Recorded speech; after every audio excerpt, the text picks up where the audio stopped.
Welcome to Dreammakers, candid conversations with women that will change the way that you see success, purpose, and what it takes to bridge the two. I'm Neha Sampat, a three-time tech founder and CEO with a focus on companies that are places to dream big, build up, and be a good human. I'm CEO of Contentstack and also a certified sommelier. So yes, we drink wine here. I'm joined by Nat Gross, managing partner of EPAM, a digital product and platform engineering company headquartered in Philadelphia. She's recognized as one of the most influential digital professionals in all of the United Kingdom. Today, we're going to talk about the evolution of the digital industry, navigating her career, and thinking laterally versus deep. Let's get started. Hi, Nat. Hey, lovely to meet you. Lovely to be here, Neha. Thanks for inviting me on. I'm so excited that you're here. I've heard so many great things about you from colleagues of mine and just in the industry in general. So it's really a pleasure to have you on Dreammakers. I know that you've spent the last 20 years growing and running digital agencies. If you had to boil it down, what do you see as one of the biggest changes in the industry over that time? Well, it's a privilege to be able to talk about this because maybe I've been a bit liberal with my 20 years because when I really started in the industry, there actually really wasn't one. We were really on the precipice of change of moving out of a more multimedia world into the internet and obviously everything that's come after it. So I've obviously had the privilege of being on that journey and seeing those various intersections of realization from across government and education and business around actually the impact that digital technologies and the internet was going to have on their respective sort of areas. And I think that's probably one of the biggest changes that we've seen, even inside our industry. Sort of some of the older marketing agencies actually outsourcing their digital creativity to companies like mine back in the day, right through to sort of like the emergence of commerce and how that's grown. And I'd probably say, since 2012, with where we've gone on mobile and social and what have you,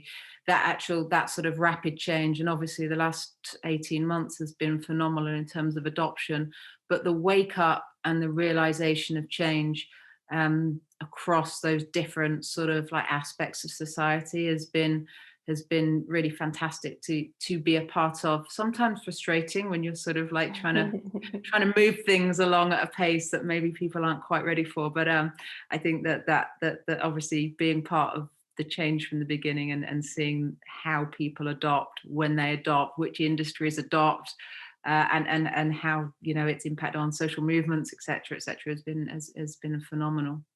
It's really cool to have that kind of impact on the industry. And I empathize with your frustration having run a digital agency of my own before Contentstack. Actually, Contentstack spun out of a digital agency that I ran. And it was, if you go back 15 years, pre-cloud, pre-mobile, as you mentioned, and everything was really just about data and figuring out the right technologies and figuring out how do you leverage cloud? Do you leverage cloud? Is it safe?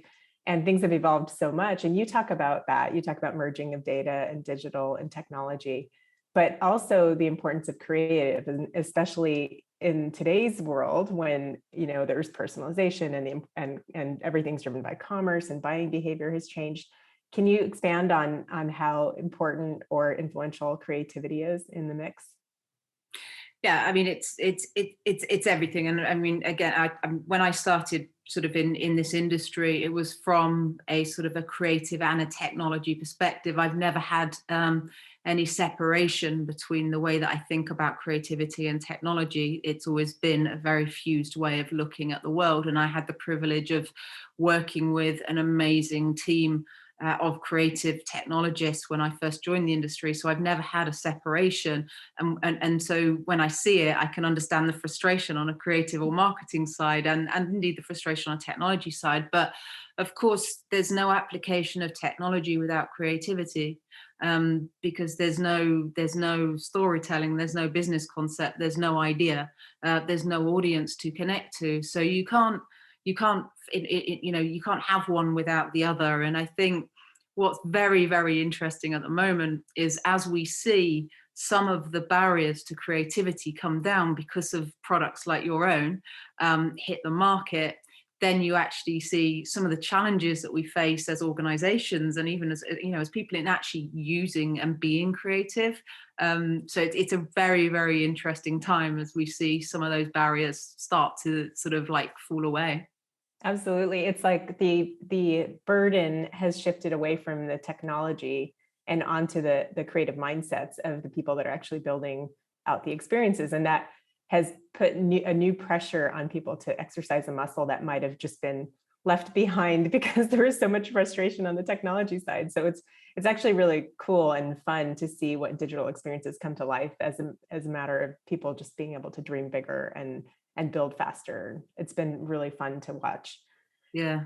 I would love to move on to tasting the wine before we jump deeper into this conversation. So we have a bottle that both Nat and I have in front of us. Nat's in the UK. I'm in Austin, Texas, but I've added a wine bar from the UK in the background. This is Gordon's Pub in London, and just wanted to be a part of the conversation since it is very early in the morning for me and I'm having a glass of wine. So this makes it a little bit more manageable. So what we have today is a Clos Mireille. It's really a pretty bottle. It's kind of hard to see with the Zoom background, but it's a really interesting shaped bottle. Will double as a flower vase for us. And this is a Blanc de Blanc, which basically means that it's made of white wine grapes and white varietal. It's mostly Sémillon, and Sémillon is a wine varietal, a grape varietal that's typically used in the region's Bordeaux region, but this is actually from Provence. So it's an interesting one. This terroir is actually close to the shore, facing the Mediterranean. There's no limestone, so you get a lot of like just really crisp acidity, great notes that are citrusy, lemon, lime. If you think about kind of some of the fruits that come across, we're getting a little bit of pear, maybe a little bit of apricot. And it's also aged in large oak casks. So you also get a little bit of that kind of vanilla or honey on the palate. So let's give it a try. And it's a beautiful color. It's like a golden yellow with a little bit of a green tint.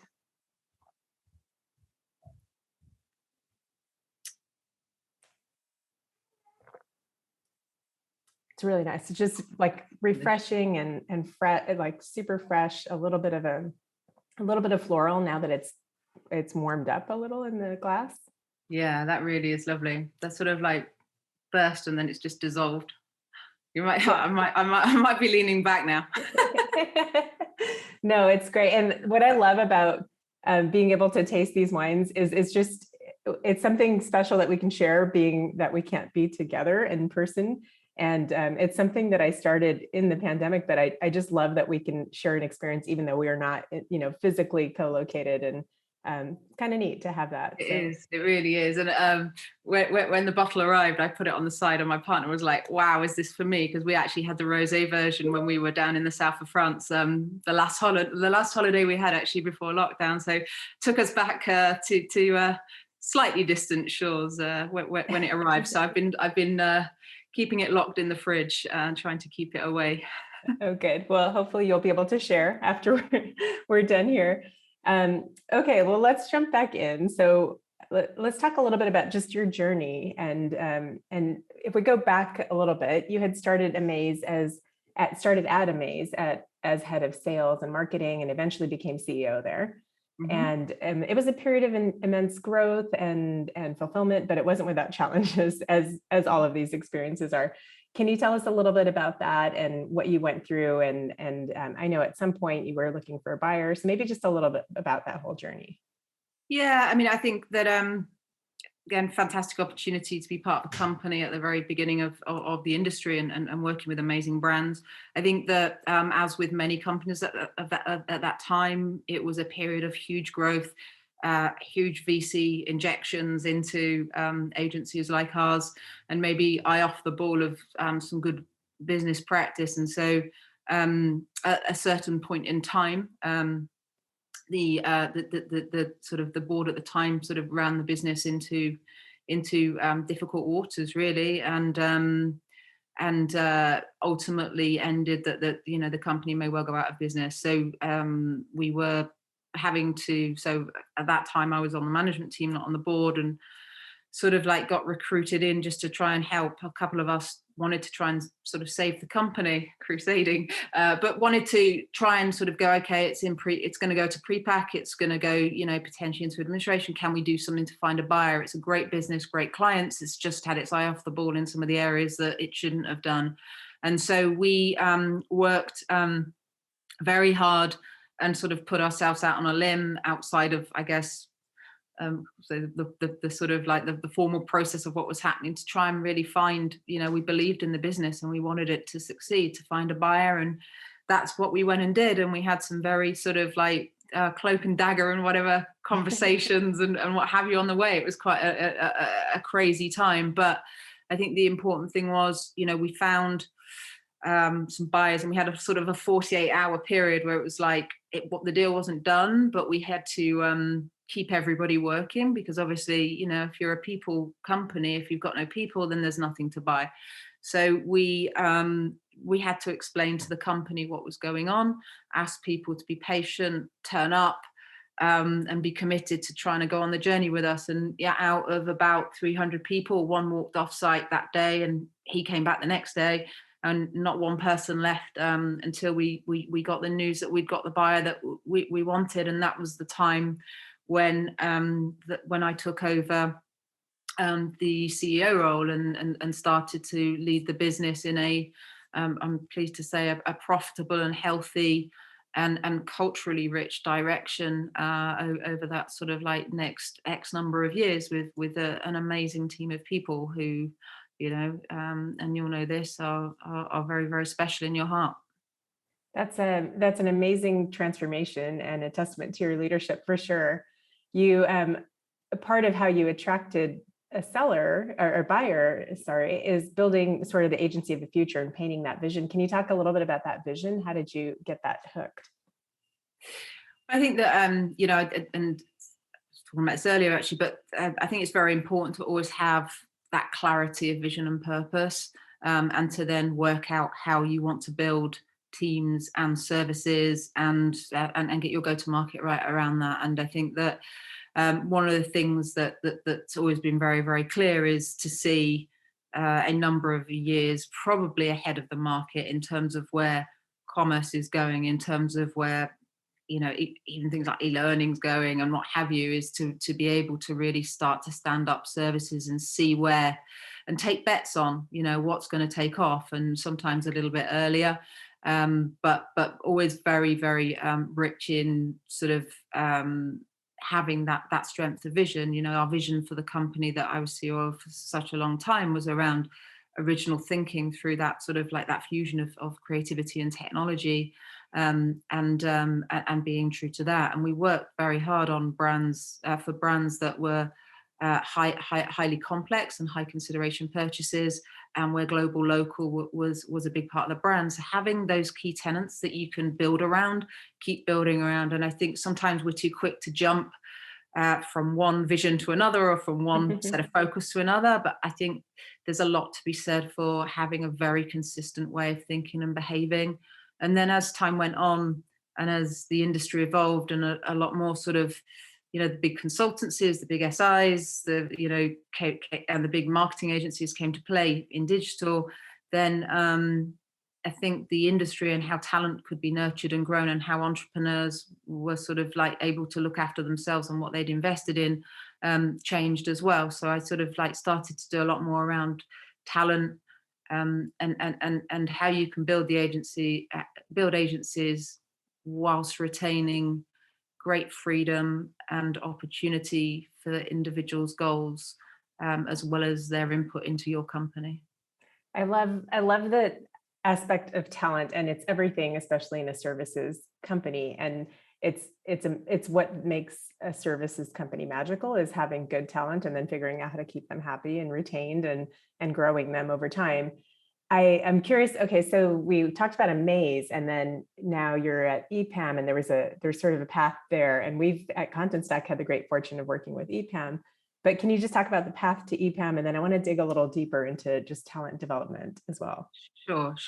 So yeah, so I left. I left Amaze wanting to explore really setting up an agency that was more around a network and an ecosystem rather than necessarily having to own all of own everything, which was what I felt was going on at the time. And so that was sort of in the back of my head and my philosophy. During that time, I also started working much more closely with BIMA. And as a result of that, got to know Tarek very well, who became my partner and president at BIMA, which is an industry organization for digital professionals in Britain. And he was also the founder of an agency, and he asked me to come and co-run and really lead its development. So I sort of thought long and hard and went to do that. And that's how I think maybe 18 months later, we engaged with EPAM and went through a process of selling the agency to EPAM. Amazing. So you mentioned BIMA, and you've also talked about just building and developing talent at EPAM. Let's talk about both of those and kind of how they kind of play hand in hand, and how you work to build talent and broaden skills and building networks, and how that all plays into it. Yeah, so I think I'm a really big believer in just basically understanding people and helping find opportunities for them, and not wanting to necessarily do everything with me and through me. So I think what I loved about BIMA is that we set out a vision to sort of go, okay, how do we, we set out a vision. We created a set of councils. We created 20 councils that might have been like Scotland, because Scotland is excluded from London sometimes, or Manchester. We created a diversity and inclusivity council, and AI and immersive tech, etc. And we put in chairs of those councils, and for them to build their own teams and for it to grow. And it was brilliant to see and evolve this network of opportunity for talent, some of which is emerging, some of which is very established, to find their place, their platform, place to feel rewarded, place to feel celebrated, but a place to really tackle some of the challenges and the opportunities that we have in industry to move it forward. And I think it's a really nice example of providing a platform for us as an industry collectively, but also for individuals to take something from that, to participate and take back. And I think that reciprocity of I give, I contribute, but I also get something back is really, really important for all of us, as well as, in your own team, just giving, I think sometimes, and you'll know this, sometimes you do things so naturally that you don't really think about actually what was that, and then, but find, connecting people to opportunities, and finding the stories and going, hey, that person to that person, and as well as more classic mentoring and training, what have you. I think use the tools at your disposal, but I guess I tend to sort of work pretty organically in the way that I just think and connect things together. But I think most importantly for me is create the platforms, create the communities, create the opportunities for people to really shine and also have the confidence to shine. It's such a beautiful thing when it happens organically, but not everybody thinks that way. And it's probably ingrained in you in the way that you are, which is remarkable in and of itself. But I like to think about, especially we're in a tech world, and we're always trying to bring more women along in the journey with us. And being a role model and creating that relatability for someone who might be earlier in their career, and then extending the ladder down the way that you do, I think is just a testament to not just your leadership, but just industry-wide making an impact. And I think that that's something that's worth noting. And also just the time that you've put into doing that, even if it's happening organically, is making an impact. So thank you for being that way, whether you've recognized it or not. And I think BIMA also is just an incredible organization. And you spent a lot of time as a leader, as a part of that organization as well, which made an impact. So very interesting part of the journey, and such an important part of building agencies that matter and building up talent that can then grow into even more. So pretty cool. So when we were prepping for this, we talked to a few folks, and the common theme was she just does a lot. She's involved in so many things. And the question was, how does she do it all? besides EPAM and BIMA, and tell us a little bit also about the World Wildlife Fund. You're a fellow there. Tell us what drives you to do those things, and how do you do it all? How do you answer that question? Interesting. I think you need to find things that you enjoy, and to find things. For me, I'm a very lateral person, and I like to find stories and connections, and think probably quite laterally and broad in who I am. I don't sit and I'm sort of like, even though I'm interested in things like UX and what have you, I'm not like a deep UX, or I'm not a deep, marketing researcher or what have you. That isn't sort of like in my sort of DNA and the way that I make myself up. And I think that recognizing that and being also comfortable with that is really good for me, is to sort of go, I really like breadth and depth, because I like to curate, tell stories, find connections. And that's what drives me a little bit, because then I can sort of go, and that's why I can do different things. I love to do different things. It's fascinating. And sometimes you don't know the connection and that red thread, but it's always there, because if you give your energy to something, what it's like. You'll have like 20 things on offer for you, and some of them you'll take on and you'll maybe give a little bit, and some you'll give a lot. And I think that when you're given a lot, that there's a thread and there's a sort of like a little light that should go on to go, actually, yeah, keep pursuing that and doing that. And that was WWF was like, it was an amazing opportunity for me personally to stretch myself and move myself into. I was a trustee before I was a fellow, and I did 6 years as a trustee, and sort of like that's where I learned a lot about corporate governance and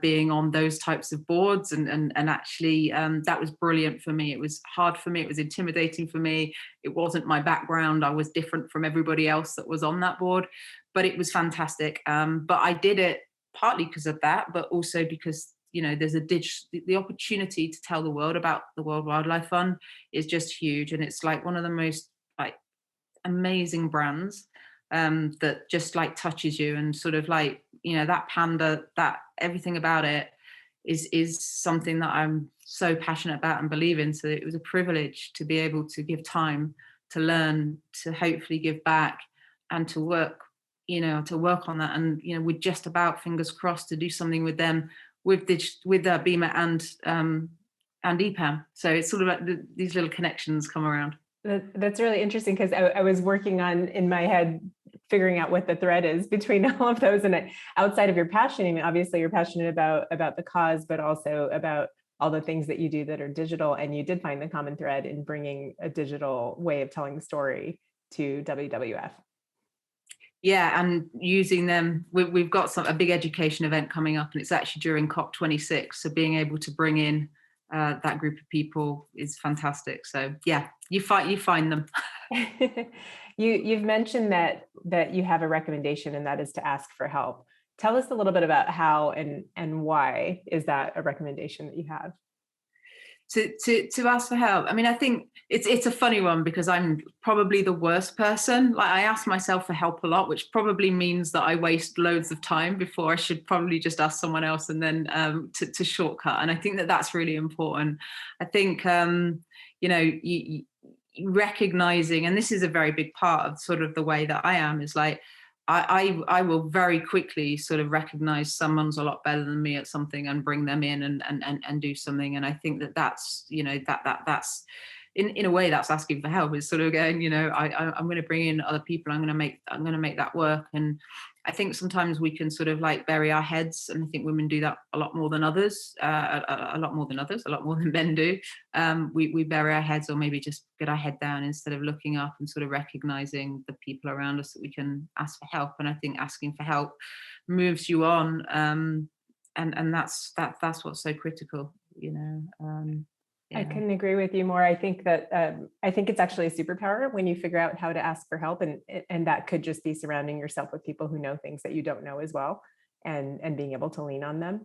And I know that for me, that's been an important part of how I've been able to continue to be on this journey, because I'm surrounded by people that are super smart and that are helping me along the way, and that have seen the movie before and pulling me along, right? And I think that's an important thing for younger and earlier stage entrepreneurs and people in their careers should just think about.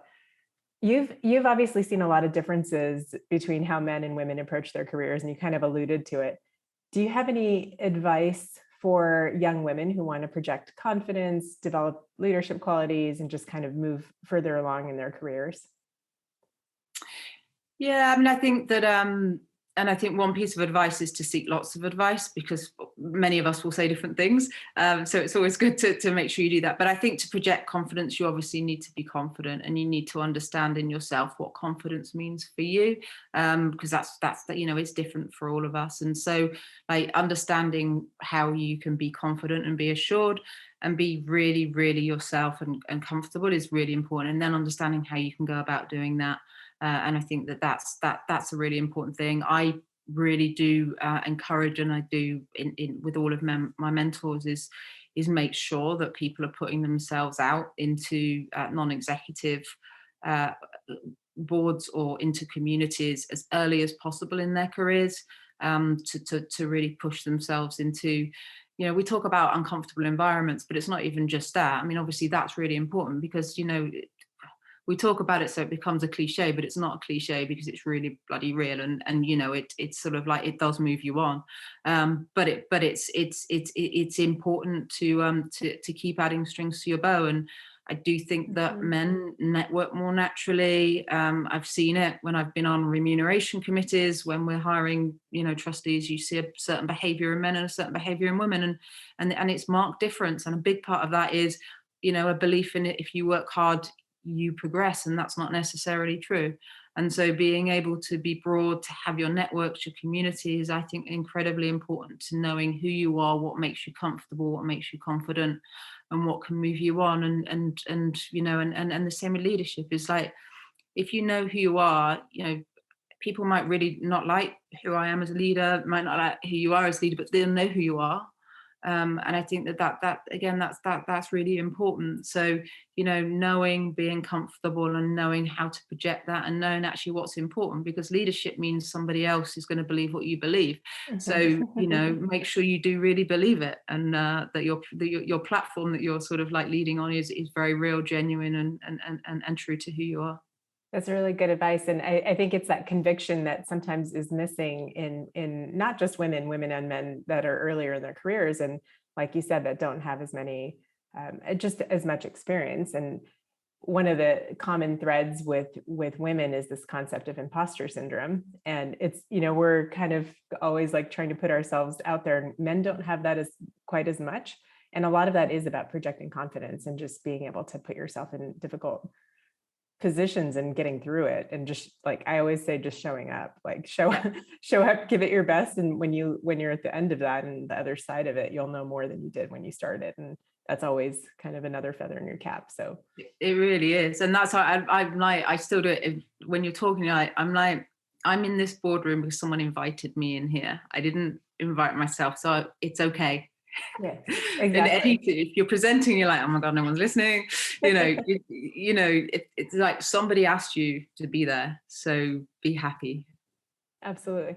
So we call this podcast Dreammakers. I'm curious, do you consider yourself a dream maker? It's a funny one, because to put a label on yourself is sort of like kind of feel a bit like, oh, but actually, yeah, why not? Because I think that, you in the context that you use it, about giving, opportunity, I think that I strive to tick that box and strive to do that, and not in any artificial way, because I think it's important and because I want to. So I hope so. Well, to your earlier point, you were invited here. So I believe that you're a dream maker, and I know that you've had an impact on people that I spend time with and have heard so many great things about you. So I appreciate you again sharing some of your story. I have one more question, then I'm going to move on to rapid fire. Both of us kind of come from non-traditional backgrounds from the perspective of tech, and you majored in drama, if I understand correctly. Can you talk a little bit about how that influenced your career trajectory? Yeah, it was a slightly accidental path because I was going to major in something else and I didn't like it, and this was my minor, but I loved it and I had a great time. I think, you know, it influenced me because I was incredibly happy. It enabled me to be very, very creative, not just in performance and directing, but also in art, in set design and production design as well, which I absolutely loved. And I think that you know, anything that I do, I turn into a drama. So there's one thing. But no, I just say, I think in terms of telling stories, you know, even a piece of research I turn into 4 acts, and it's like all live, and it's dramatic, and there's storytelling, and there's, you know, crescendo and all of that. And I think that that's great. And maybe it goes back to that. You know, my brother is in the profession, and so I've always grown up with it. But you know, I went on to do my master's in marketing, and I like to think a lot of, you know, who I was and who I became during that drama degree really helped me to really foster creativity and storytelling in everything that I do. I really do love this. And I think storytelling is such an important part of our profession and our industry, especially today with all the creativity that we're kind of relying on to build the best digital experiences in the market. And I think that's incredible. I know you also had a very short stint as a DJ. I did as well. So I'm curious about your story there, and I'll tell you a little bit about mine. Oh, well, I did student radio and I loved it. And then I was sat in the office one day in my first job, and someone said, "Oh, Janice Long's on the phone for you." And I was like, "I beg your pardon." And she was like one of the most amazing DJs on Radio 1, which was our biggest radio station in the UK for many years. And I was like, wow. So she was starting an independent, they sort of like broadened out licensing. And she was starting an independent radio station in Liverpool, which is where I was living, and invited me to come do a show. And it was just, and it was I think one of the big producers of like some of the biggest bands in the 90s was on one side of my set, and on the other side, I should say, set of the show, and the other side was Clint Boone, who was like the lead singer in the Inspiral Carpets, which was just like this massive band. So anyway, and then there was me with my little radio show, and myself and the woman that I used to present with. We did it, and we had so much fun. It sounds like a lot of fun. And it's always going back to your point of kind of pushing yourself out of your comfort zone, or just trying things that are new, and all of these experiences add on to who you are as a person and build up that confidence. And I did it. I kind of fell into it a little bit on mistake. It started off as something I was giving to a friend for his birthday. He was flying back actually from the UK to San Francisco. And the day he landed, I picked him up and I drove him to the surprise, which was getting some lessons on how to spin. And later that night, the two of us spun at a club in San Francisco. We did it a few more times after that and really enjoyed it. But we, of course, had day jobs and got back to reality pretty fast. But it was so much fun. And it is like just an exhilarating thing to do, kind of that pushes you outside of your skin and makes you do something that's different. And then really you hold on to that, you know, and it's something you can keep forever. Yeah, definitely. Let's have one more sip of wine and revisit, and then we'll go into rapid fire. It's been sitting here now for a few minutes.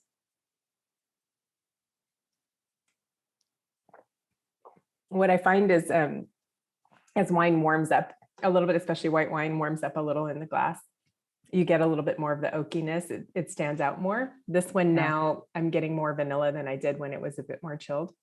Yeah. But still really nice. And it has a nice finish. It doesn't fall flat. It's kind of got the oakiness that's not overly overpowering, but it's got like a really nice vanilla tone to it. It is it's just a really, really, it's just tasty. It's just staying on me. Like, I won't try and I'm not going to say too much about it, because I'm really such wonderful company on wines. I'm glad you're enjoying it. Okay, so rapid fire. This is one of my favorite parts of Dreammakers. I'm going to start with my favorite question, which is, what is your wake up song? My wake up song, I'm going to say, because most of my wake up now is our young child that we have in the house. So I will go back to his song, which is "How Deep Is Your Love." Bee Gees is kind of the one that really is in my world a lot at the moment. That's a really good one. If the 19-year-old version of you asked you today what they should do or what they should read, what they should listen to, what recommendations would you have? So I'm not the best reader, but I would say, and this is my first one, I've got a couple, but my first one is because my 19-year-old self did have that and it stayed with me, is the Maya Angelou autobiography. I Know Why the Caged Bird Sings. It's like, was something that I actually, when I was 19, I fell in love with and has stayed with me ever since. So have that in your heart always. Pivot, listen to. Pivot is my my go-to business. And I think having a fun way to engage with business content regularly is really good. So finding actually which in the business area, in the business podcast works for you, really, really important. And then probably the book probably is Stephen Emmett, 10 Billion, a little book that talks about actually the world with 10 billion people in it and our impact on the planet. Something that sort of I read a number of years ago and stayed with me, and probably something that I think is really important for all of us to always have in our mind the impact of our behaviours on our wonderful planet and our responsibility to the planet and that sort of like is in the fabric of sort of how I walk around and think about things. And I think that's so important for all of us. So, you know, having that bigger view as we sort of like go about our daily success and struggles, I think is really important. Those are great recommendations. Thank you. Is there a wine you might recommend? So I'd probably be more inclined to recommend a beer, but I'm not going to. So I love because we're just leaving the sort of the pink season. So I love most rosé champagnes, and a particular one that's my favorite that we sort of discovered in Paris, and I'm having it for my birthday next week, is a Veuve Fournet and Phil. It's a rosé Premier Cru, terrible pronunciation, slightly down from the really big premium rosé champagnes on the market, but something that being true to myself, something I really do love and drink too much. That sounds lovely, and I hope you do get to enjoy it on your birthday. And the final question, what should our listeners do tomorrow to help them become dream makers? I think I would say go do something different. And I don't mean go leave your job. I mean, go stretch yourself and go join a community. Go do part of something that's going to sort of just extend your journey a little bit and make you think, I did that today. But go do something, go be part of a community, go do something a little bit different. Great advice. Thank you, Nat. Really appreciate it. Thanks for being on the show. And I hope you have a great birthday next week. We'll be thinking about you. Thank you.